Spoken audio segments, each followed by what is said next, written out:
Credit is said to be the lifeblood of business. It's no exaggeration to say that from time immemorial, credit has been lubricating the wheels of business.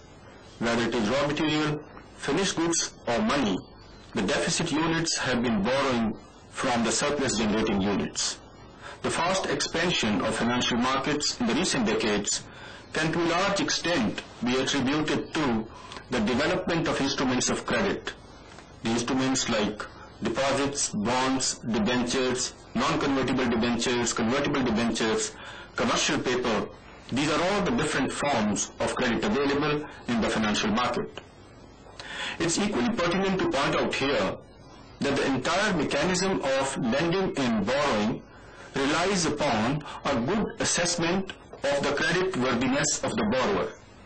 Creditworthiness, in simple words, means willingness and capacity to repay, which of course depends on diverse financial and non-financial factors.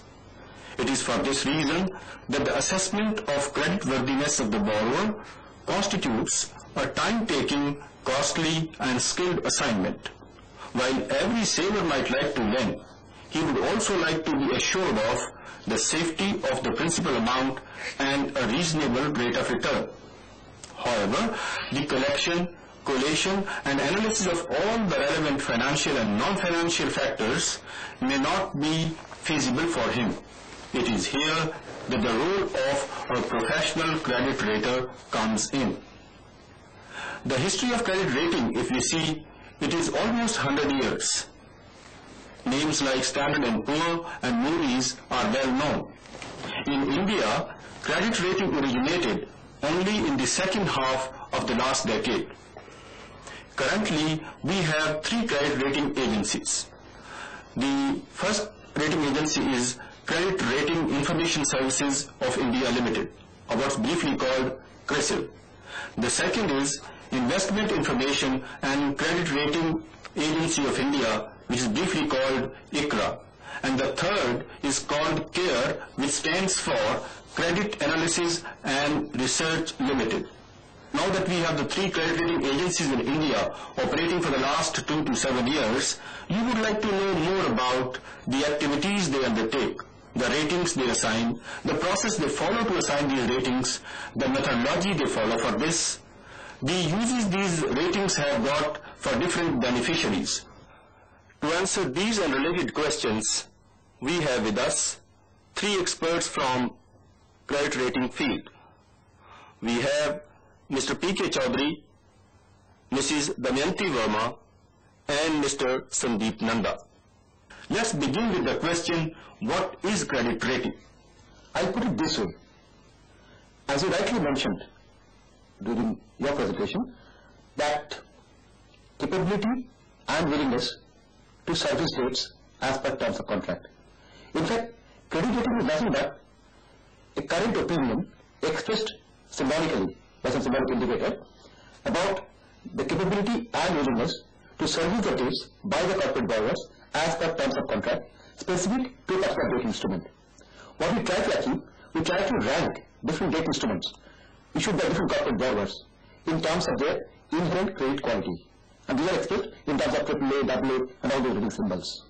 In telling us that what is credit rating, you have only talked about the debt instruments. So does it mean that you don't rate the equities?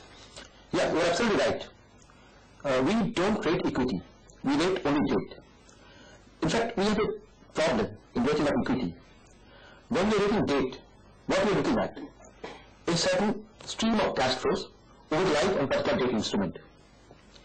Now, in case of equity, maybe with reasonable certainty, we can predict the cash flows over the life of a particular instrument, but we don't have the other side of the story.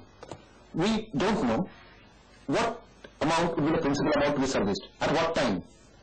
Equity is virtually perpetuity. We don't know what is the optimum rate of return, what dividend we should pay. So, the mathematical model is not complete, and that's the reason we are not in a position to rate equity. But we can carry out some study of equity, which could be equity research, and could be some opinion given on particular equity instrument, but that will not be credit rating. From what you tell us, Mr. Chaudhary, we realize that the credit rating is focused on rating the debt instruments. No? Now, is it that now that we have Sandeep also with us, would you, Sandeep, tell us that you also concentrate on rating a company? No, in fact, you are absolutely right in saying that we do not rate a company, but only the instruments specific to a company.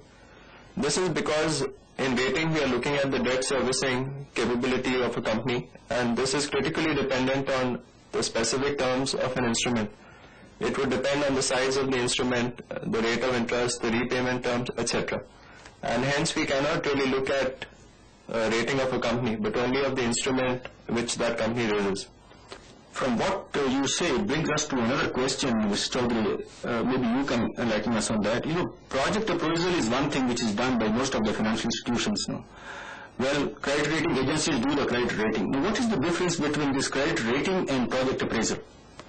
Well, there are basically two differences. One is the objective, second is the process. Now, so far as project appraisal is concerned, we are more involved in an accept reject decision, feasible, not feasible, or it is viable, not viable. In case of a credit rating, we are looking at different debt instruments and ranking them in the order of degree of safety. So here it is more of ranking. Some of the parameters are common and identical, but the process, the objective, and the thrust is all different. Well, I think there is a need to elaborate on one aspect, and that is the uses of this credit rating. Would you please elaborate, telling us what are the uses of credit rating? Well, the most common or the most important use of credit rating all over the world is by the regulator for investor protection. There is a gatekeeper function of credit rating where they stipulate that unless a particular debt instrument is rated at a level, they don't allow it to be issued in the market. Or in some cases, they say that you have to mention and make it public that what is the credit rating for a particular debt instrument, so that the potential investor may decide whether to go for an investment or not to go for it. Now, the other important use of credit rating is to eliminate the role of name recognition. Now, what happens? A common investor, when he takes an investment decision, he either goes for it because he knows the name, is familiar with the name of the promoter, name of the collaborator, maybe name of the product or something. He doesn't go through a detailed credit assessment process. Now here, an investor, if he looks at a credit rating agency and is familiar with their capability, credibility, and have confidence on them, then he can decide to invest in the instrument which has been rated reasonably high by that credit rating agency. So in effect, it replaces or at least minimizes the role of name recognition. Another important use of credit rating is in establishing a linkage between risk and return. Now, an investor can measure the level of risk by the rating assigned to the particular instrument. And he knows also the rate of return which is being offered in the market. What he has to do is to compare the level of risk involved and the rate of return which is being offered vis-a-vis his personal expectations for a rate of return for a given level of risk, and thus he can optimize his risk-return trade-off. We thus understand that there are three important uses that you have mentioned. It is useful for the regulators. It is useful in the sense that it replaces name recognition by thorough analysis of the data to judge the creditworthiness. And the third thing you have said is that it facilitates what you call trade-off between the risk and return. Now, would you like to add something more to these uses of credit rating, Sandeep? Yes, thank you. Mr. Chaudhary has been talking from the viewpoint of the investor. But credit rating can also help the issuer, particularly if an issuer is relatively unknown. Then if he gets a rating from a credible rating agency, it can help him access a wider capital market. And if the rating is good, then it can help him reduce the cost of his funds. Damayanti, would you like to say something? Yeah, the growth of capital market in a country will be much faster with the increasing level of confidence of a larger base of potential investors if the credibility of a rating agency is well established. From here, I like to take you to the other question, and that is that while you were defining credit rating, you had mentioned that it is a symbolic indicator. No? Now, I'd like to know from you that what are the different symbols which are really used for credit rating? No? In fact, different rating agencies have their different rating symbols. What I do is I restrict myself to rating symbols being used by ICRA, which are as follows. We have three different types of rating symbols. One is for long-term instrument, one is for medium-term instrument, and one is for short-term instrument. So far as long-term instrument is concerned, the rating symbols are prefixed by the letter A. Now again, it's a scale starting from AAA and ending at D. Similarly, for medium-term instrument, it's a scale again starting from AAA, ending at D, but there is a prefix N. For short-term instrument, we start like A1, A2, A3 and goes up to A5. Now, AAA or A1, that talks about the highest safety, and D, or last one, that represents the highest risk of default situation. Now, we sometimes add plus or minus symbol after the rating symbol.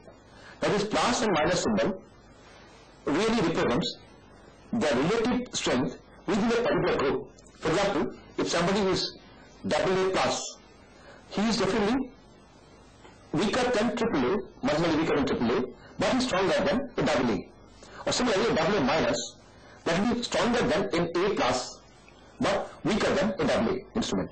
From this we understand that almost all rating agencies use some symbols for the ratings which they assign. No?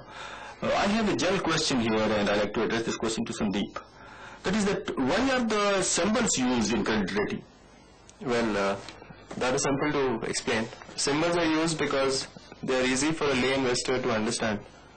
There are no complications like subject tos, ifs, and there are no problems of interpretation and translation. And because they are easy to recognize and understand even for the lay investor, that is why we prefer to use this as a means of communication. Well, we learned then that symbols are very useful because they are easy to interpret. But then what is the process that is followed by the credit rating agencies to assign these symbols? What is the methodology they follow to assign these symbols? I think to know these, what is the process, what is the methodology? Can I turn to Damayanti for this? Only one thing that I'd like to split this question into two. First the process and then the methodology. Well, talking about the rating process, the process used by rating agencies all over the world are broadly similar, though with certain subtle differences. I'd like to talk about the process at ICRA, which commences with the receipt of the mandate from the issuer. Now, this mandate specifies the debt instrument for which the rating is sought. Also, a rating team is then assigned, which then takes up the assignment. Preliminary information about the company is gathered by means of a questionnaire. This helps in providing an overview of the company's activities, and this paves the way for a detailed study. Also, the team conducts fair amount of research on the company from various secondary sources. The detailed fact-finding exercise involves discussions with all key personnel of the company and also other agencies which are related to the company. Visits are made to all the manufacturing locations of a company. In case it's a new project, then the site is also visited. During discussions with the outside agencies regarding the issuer company, the identity of the company is not disclosed. Now, all the information and data that is then collected is analyzed and a note is prepared. Issues raised during the preview meeting are clarified before the note is presented at the rating committee meeting. This is discussed threadbare at the rating committee meeting. The members of the committee then arrive at a rating decision for the instrument. After the rating is assigned, it is communicated to the issuer along with the rationale for the same. If an issuer desires, it is given an opportunity for representation where it submits further information or clarification regarding the key issues. The issues are again deliberated upon and a rating decision is made. A rating is made public only when the issuer accepts it. But what are the criteria that you use, the methodology that you follow? The rating methodology that is followed takes into account the various aspects of a company's activities. It is not merely an assessment of the company's financial projections and an assessment of the financial performance. The industry to which the company belongs is analyzed to ascertain the risks involved in operating in that particular industry. The growth prospects, extent of regulation, government policies, the industry's dependence on technology changes, these are studied to gain an in-depth understanding of the industry. This then leads to the analysis of the market position of the company's products in terms of their price, brand strengths, market shares, distribution setup, etc. In case of a diversified company, the market position for each of the products and the industry to which they belong are studied in detail. This helps in evaluating the company's position vis-à-vis its competitors. The operating efficiency is analyzed for the different activities like procurement, production, and distribution. The level of accent on technology and its capability of the company to absorb the technology changes, these are the major inputs in assessing the operational efficiency of the company. The accounting policies followed by the company are studied in detail, and financial statements are adjusted for non-standard accounting practices. This enables us to evaluate the financial performance in a much better way and also paves the way for a meaningful inter-firm comparison. Financial flexibility tries to identify the company's ability to access the various sources of funds open to it in case of a financial stress. Now, all the above analysis finally helps us in arriving at the future cash flow adequacy of the firm in terms of its debt servicing obligations and other types of obligations. Cash flow adequacy also takes into account the inherent protective factors that are there with the company. A few sensitivity analyses are also carried out by altering certain major parameters which affect the financial health of the company. Now, this helps to gain an understanding of the company's position in the event of unfavorable circumstances. Management evaluation forms a key input in understanding the company's operations. Apart from assessing the top management's focus, goals, objectives, succession planning, delegation, the organizational structure and systems are also looked into. Meetings are held with top management, including all business unit and departmental heads. Well, thus you would appreciate that the ICRA rating process is not just an evaluation of the financial aspects, but it is an evaluation and analysis of the entire range of activities of the company. The task is divided into several categories, and this ensures that all the salient issues are looked into.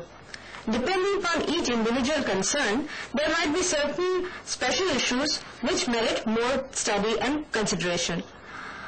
This wealth of information that is gathered, this is done from three main sources. These are the company personnel and also information gathered from the visits to manufacturing locations and site. Secondly, from the agencies that have a relation with the company, for example, bankers, appraisers, auditors, competitors, consumers, dealers, etc. And thirdly, from in-house and bought-out research.